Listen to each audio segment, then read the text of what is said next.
Bagay kong film na to kasi yung mga teleserye natin, yung mga news natin, kaya naisip, maganda to, yun ang naging inspiration kung paano sabay ang buhay ng Pilipino sa mga pinapalabas sa ito.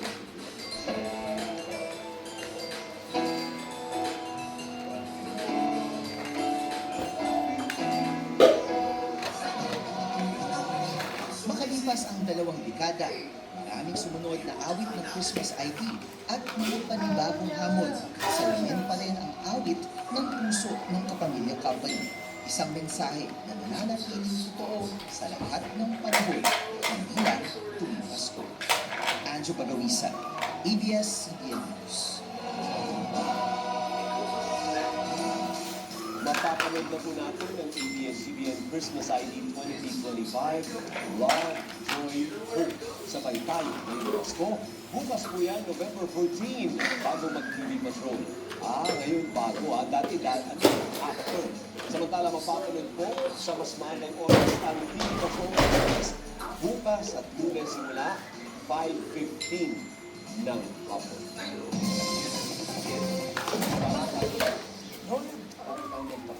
Tayo po'y nakikiramay sa pamilya ni former Senate President Juan Ponce Enrile. Our prayers with the family. At yan ang mga balitang binantayan namin para sa inyo.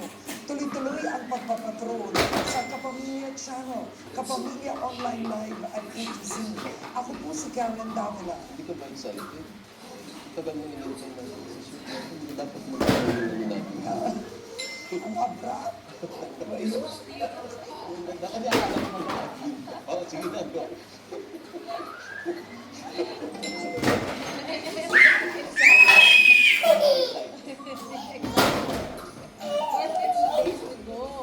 Bago magpasko at para sa ibang balita mag-log on sa ABS-CBN. Maaaring rin sa network ko, sa inyong screen, sa dito. Ayan o. Para kung mapanood sa ating ng mga latest news, pabalikan ninyo yung mga balitang hindi po ninyo napanood. Napakinggan din ang TV Patrol sa DJMM, Radio Patrol sa Estrella. Ang hamon, ang panahon, tapat kaming nililigaw. Ako po si Bulten Santana. At sama-sama pa rin tayo sa gabi sa All TV. Ako naman po si Alvin Elsie. Sa mga nag-ABS-CBN News in the service of the Filipino. Maraming salamat at magandang gabi, bayan.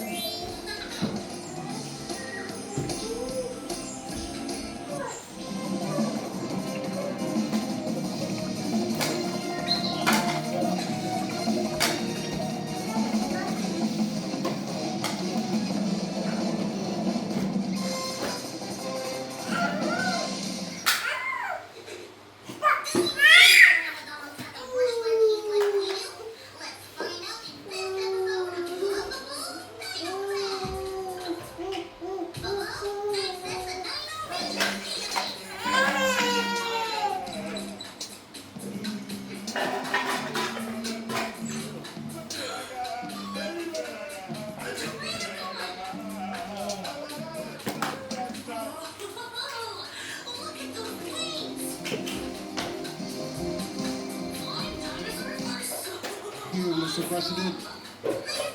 Mr. President, distinguished colleagues, ladies and gentlemen of this august chamber. Ako po ay tumitindig ngayon pangalawagan para sa ganap na proteksyon ng buong kabundukan ng Sierra Madre. Hindi lamang po sa Isabela, sa Hilaga, kundi hanggang sa lalawigan ng Quezon sa Timog. Noong Sabado at Linggo lamang, nang tumama po ang Super Typhoon Uwan sa Luzon, muli nating nasaksihan ang katatagan ng Sierra Madre. Siya lang naman po ang humarang sa unos, pumigil sa hagupit ng hangin at nagligtas ng milyong-milyong buhay sa Luzon. Tahimik po niya ang ginampanan ni Mr. President muli ang tungkulin bilang ating tagapagligtas. Para po isang ina na itinugli ang kanyang mga anak sa dapat sana'y nakamamatay na hagupit ni Uwan. Yet, Mr. President, despite its immense importance, the Sierra Madre remains under siege. Mining operations continue to carve scars upon slopes illegal logging and massive quarrying erode its soil. Infrastructure and resort developments threaten to fragment its forests. Ngayong may mga batas naman gaya ng Republic Act No. 9125 o ang Northern Sierra Madre National Park Act of 2001 na naglalayong pangalagaan ito, nananatiling kulang at mahina ang pagpapatupad ng mga probisyong dapat sana'y nagpoprotekta sa titirang pagkastayaman ng ating bansa. Kaya naman, bilang Pangulo, nanawagan ako agad suriin at pagtibayin ang pagpapatupad ng proteksyon sa Sierra Madre. Nararapat ang mas maigting na pagbabawal sa anumang mapangunsalang pagmimina, pagtutroso dito at pagtatayo ng lahat ng uri ng resort, bakasyonan man o permanenteng tirahan, kasabay na rin ang pagbibigay ng kabuhayang pangkalikasan sa mga katutubo at lokal na komunidad na tunay na tagapangalaga ng kalikasan.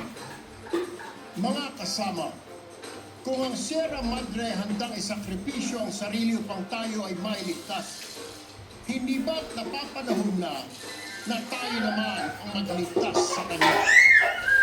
Mr. President, colleagues, how many more super typhoons must batter Luzon before we act? How many more floodings and landslides must claim lives before we finally give the Sierra Madre the protection she deserves?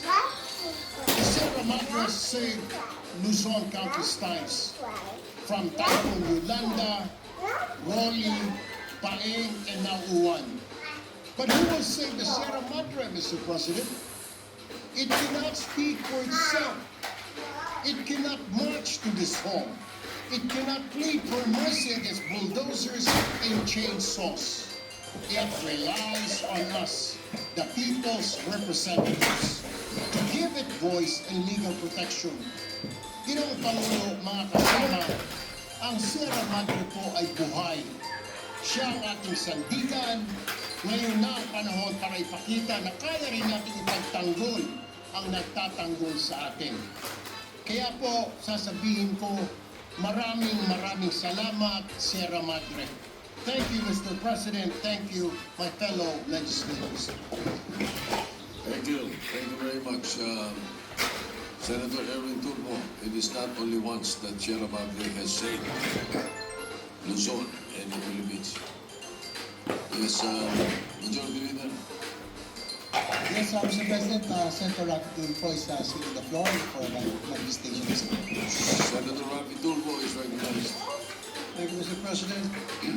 In line with the previous speech, Honorable Senator Erwin Tulfo would like to raise concerns on the protection of our environment, especially protected areas.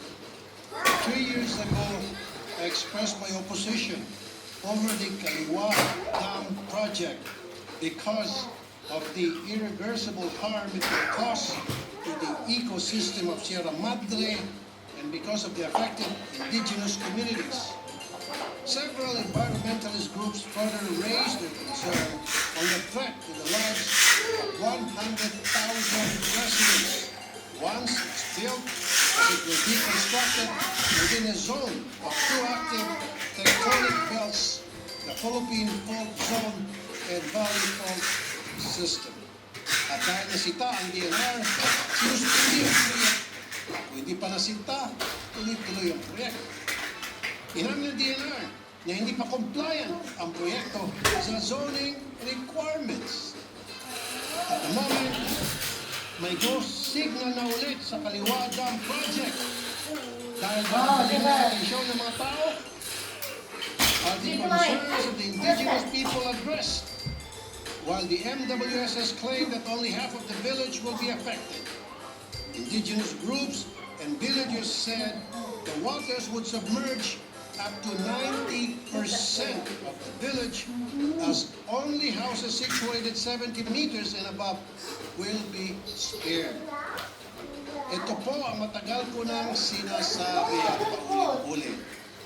Ang ating DENR ay parati na lang pumapasok pag may kaguluhan na, pag may nadisgrasya na, pag may milyon nang nasira at marami nang namatay. Reactive at hindi po proactive ang ating DENR. Dapat po ang DENR muna sa pagpigil ng pag-abuso sa ating kalikasan. Pero hindi po ganitong nangyari. Kasi po, may nababayaran sa baba para mabigyan ng ECC. Pag walang nagreklamo, everybody happy. Pag may nagprotesta naman, hindi rin agad pinapansin hanggat hindi nag-viral o ma-pick up ng media o sa social media. Anong klaseng sistema meron po tayo? The problem with our environment, Mr. President, is that damages are often irreversible. Kaya dapat prevention ang priority natin, hindi rehabilitation. Dahil years and even decades ang kailangan to bring back any damage to our environment.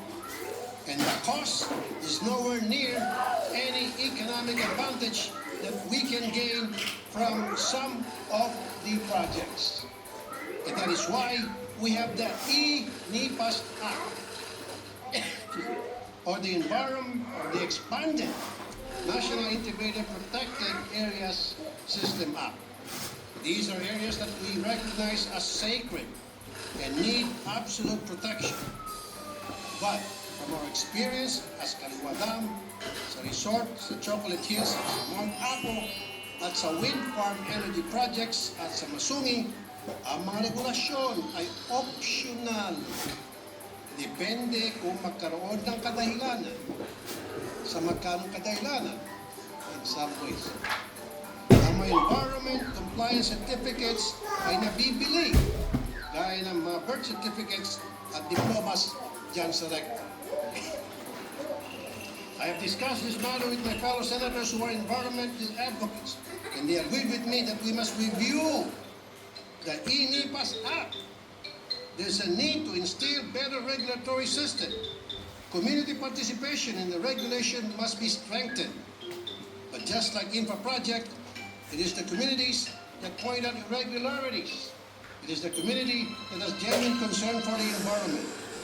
Furthermore, we should include in the prohibited and penalized acts the participation of government officials in the prohibited acts, because the violation of our environmental laws are never committed without the consent or cooperation of a public official. Given po yan palagi. Sa katotohanan, ipakita ko na po kung paano paglaruan ang mga miyembro ng DENR, PAMBI, NCIP at iba pang ahensya para makakuha ng kakayanang babuyin ang ating protected areas. With the right price and the right friends, anything is possible. Meaning, walang imposible if the price is right. Oras na para bisitahin natin muli ang E-NIPAS at iba pang batas para wakasan ang ganitong klaseng bulok na sistema. With this, I commend and give my full support to the privileged speech of the good Senator Erwin Tulfo. Thank you, Mr. President. Majority Leader. Yes, Mr. President, likewise, I'd like to support the privilege speech of Senator Tulfo. I'm also and I have seen how these developers, Mr. President, I have encroached into the Upper Marikina River Basin Protected Watershed. Ito po dapat ang parte ng Sierra Madre na nagpo-protection sa ating po sa Metro Manila. And dati po kami nagpo-motocross yan. We're going, especially during the COVID time. Kahit saan po nakakapunta kami sa Sierra Madre. But lately, in the last few days, hindi na po kami pinapayagan. May mga guardian tumipigil at may mga development na po. Rest houses, subdivisions, and that is very alarming, Mr. President, because Sierra Madre indeed is our protector. And I have raised this issue several times during the budget hearings of DNR. And I hope that we will, given these two big storms that we have seen how Sierra Madre protected Metro Manila and other provinces, I just hope that we will continue to pay attention and we focus on this, Mr. President. I'm a witness on what Senator Rafi Tulfo and Senator Erwin Tulfo have brought up, no? That there are deep developments that are ongoing in what is supposed to be protected watershed, that is the Sierra Madre. Yes, Senator, before we proceed, Mr. President, Senator Wilson Tibero is seeking the floor. I move that she be recognized. Senator Risa Ontiveros, recognized. Salamat po, Mr. President. Gusto ko lang pong i-manifest yung pagsuporta ko sa diwa ng legal speech ni Senator Erwin Tulfo. Na-appreciate ko po talaga napapanahon dahil sa muli nga pong pagdanas natin. Hindi lang po dun sa sinasabing storm-breaking capacities ng Sierra Madre, kung hindi natatawaran halaga ng pag-reforest sa kanya dahil sa natatawaran economic, social, and environmental services na ibinibigay ng pinakamahalagang mountain range sa buong Luzon dito sa ating mga komunidad. At nag-look forward po ako na makipagtrabaho sa mabuting Ginoo mula sa Palawan sa mga kaugnay na panukalang batas sa mga susunod na panahon. At sa panahon din ngayon na papasok po tayo sa plenary interpellations at proposal of amendments sa ating budget para sa taong 2026. Nais ko lang alam sa good gentleman from Palawan na kasalukuyan po kaming nag-draft, inaayos yung wording at possible sources of funding para sa isang general provision kaugnay ng Sierra Madre Resilience. So muli po, Mr. President, salamat po sa kay Senator Erwin. Salamat po, Mr. President. Oh no!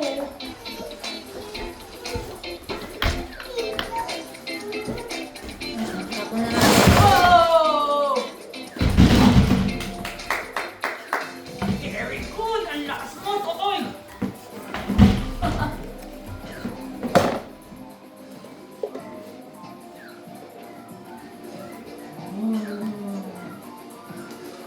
Hi! What you doing?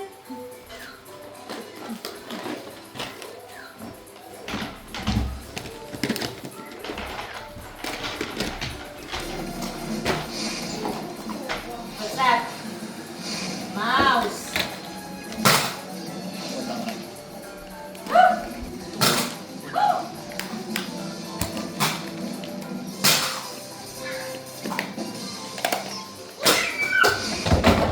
Magandang araw kapamilya, nagbabaga ang mga balita, pumuputok ang mga storya ngayong araw.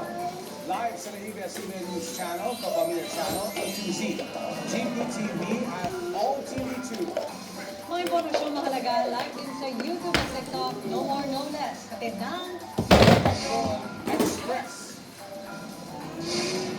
Sa ulo ng ating mga balita, binasag na ni dating Congressman Jaldico ang kanyang pananahimik kaugnay ng flood control scandal.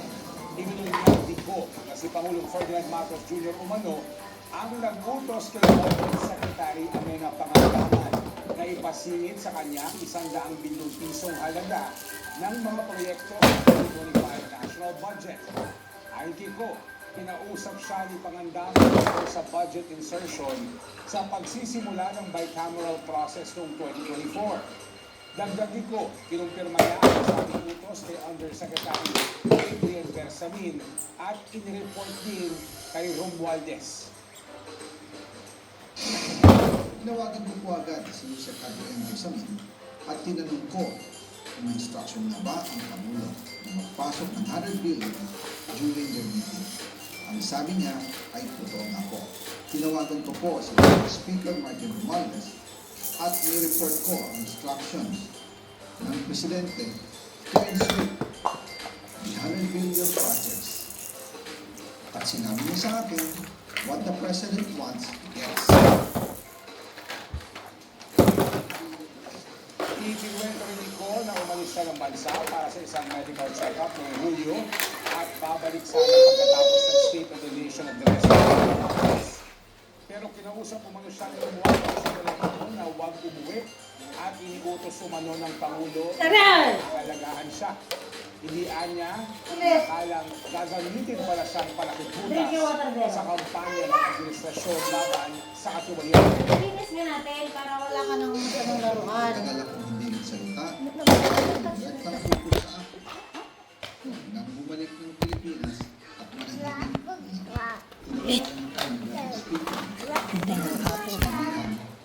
Stay out of the country. You will be well taken care of as instructed by the President. Naniniwala pa ako sa kanya. Kaya't hindi ako bumalik. Tumipog ang aking bibig. Sumunod ako, hindi na ako mananahimik. Ilalabas ko ang lahat ng katotohanan. May resibo, may ebidensya, at may pangalan. Dahil ibinagay pala sa mga paratang ng Congressman Johnny Ho, ayon kay Presidential Communications Office Secretary P. Gomez. Walang basihan ng mga bintang ng ating mambabatas. Hinihingi ng Budget Secretary ng mga na hindi nila tinatanggap ang anumang uri ng insinuation o pahiwatig. Ayon naman kay Communications Undersecretary Del Castro, ipinapasa nito ang bintang sa iba. Sa sagutin sa kanya. Nanawagan si Del Castro na umuwisiko sa Pilipinas at harating ang posisyon na sa kanya. Ang kabayanan ng iba pang updates sa mga ito ang lalaki ko sa TV Patrol alas 6:30 ng gabi. Tinawag na rin din natin Public Works Undersecretary Roberto Bernardo ang ilang dati at salubuyang senador na tumanggap ng pagkakaroon ng mga government project. Ayon kay Bernardo, tinanggap ng kontraktor ang 20% ang koleksyon para kay dating Senador Luis Po. May natanggap din ng 50% si Senador Mark Villar mula sa road at waterway projects. Samantala nakakabla naman umano si dating senador at ngayon DepEd Secretary Sunil Ambara ng kickback sa pamamagitan ni dating DepEd Undersecretary Trigan Oliva. Ibinanggi ng tatlong opisyal ang parata ni Bernardo. Ayon kay Ambara, hindi siya kailanman takot sa korupsyon. Naalarma naman si dating senador po sa pagkakadawit sa kanya. Aniya, umaasa siyang pag-aaralang mabuti ng Department of Justice ang testimonya ng mga resource person. Gito naman ni Senator Villar, hindi totoo at di dapat paniwalaan ang pahayag ni Bernardo. Wala pang pahayag ang iba pang mambabatas na pinangalanan ni Bernardo sa pagdinig ng Senate Ribbon Committee ngayong Biyernes.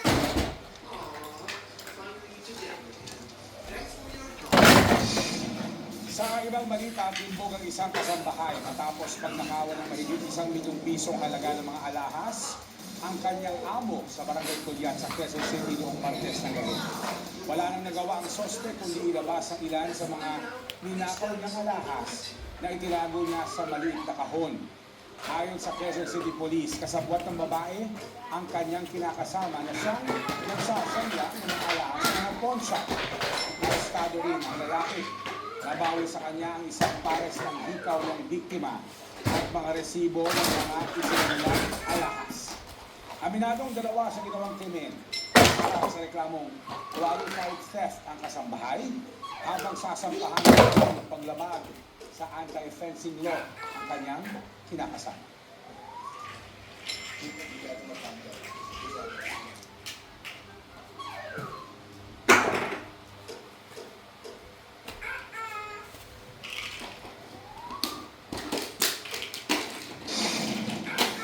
Marami tayong binabantayan na balita ngayong araw, lalo nakatapos kami sa hearing kanina. Tapos ngayon nagbigay ng pahayag ang Palasyo tungkol doon sa mga binanggit ni dating Representative Zaldico na first time ba yung salita, matagal hinahanap ng post. Actually, kako-cover lang namin sa ANC na pinapanood ko. Sinabi ni Mr. Castro na hindi siya time na parang medyo nagbigay daw ng narrative kay Zaldico kasi mukha daw nawawala siya habang binabasa niya yung script niya. At also, at the same time, binabalik nila yung challenge na binigay ni Representative Zaldico na instead na puro pinapangalanan yung mga senador, mga government officials na involved na dito sa mga flood control projects and economic projects, siya dapat yung umuwi at start to pledge and to prove himself na siya yung hindi guilty instead of being names. At yan ready yan, inaabangan siya ng taong bayan ay may managot sa lahat ng katiwalian po na linis-kubre. Ngayon din po, yung wish ng lahat na may makulong. Dahil sa ngayon, zero pa rin po yung korap. Sa susunod, singer na si Jeff Dizon ng 15 at balik abangan sa pagbalik ng TV Patrol Express.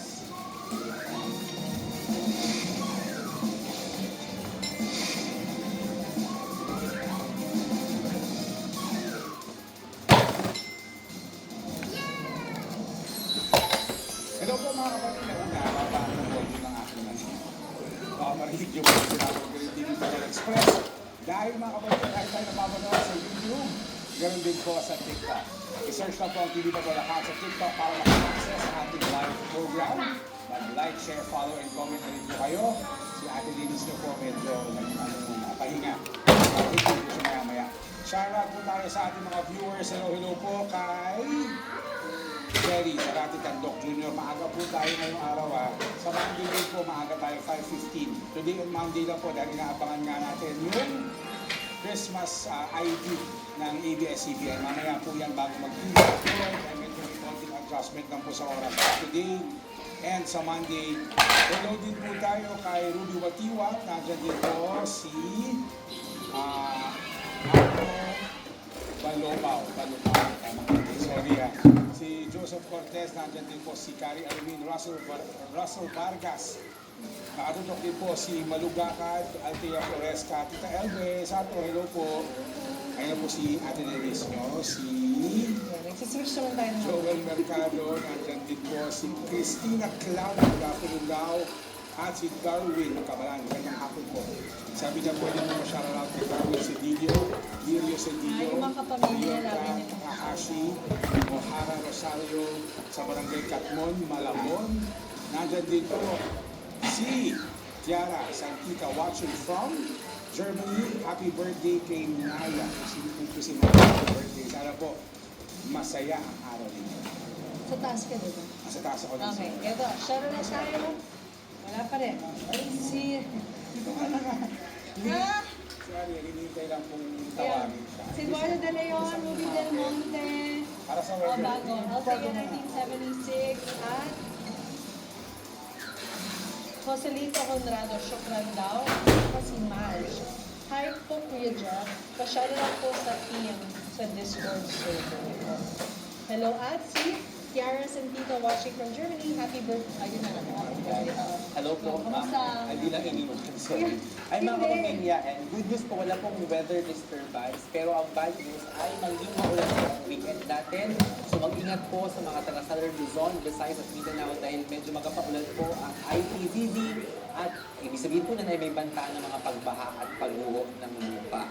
At kahit umiihi po yung amihan sa Northern Luzon, meron din ang kasama mga pagulan dyan sa Cagayan Valley, Aurora, Cordillera at sa Ilocos Norte. So, malaking bahagi ng Pilipinas ang uulanin po ngayong weekend. So, ingat-ingat.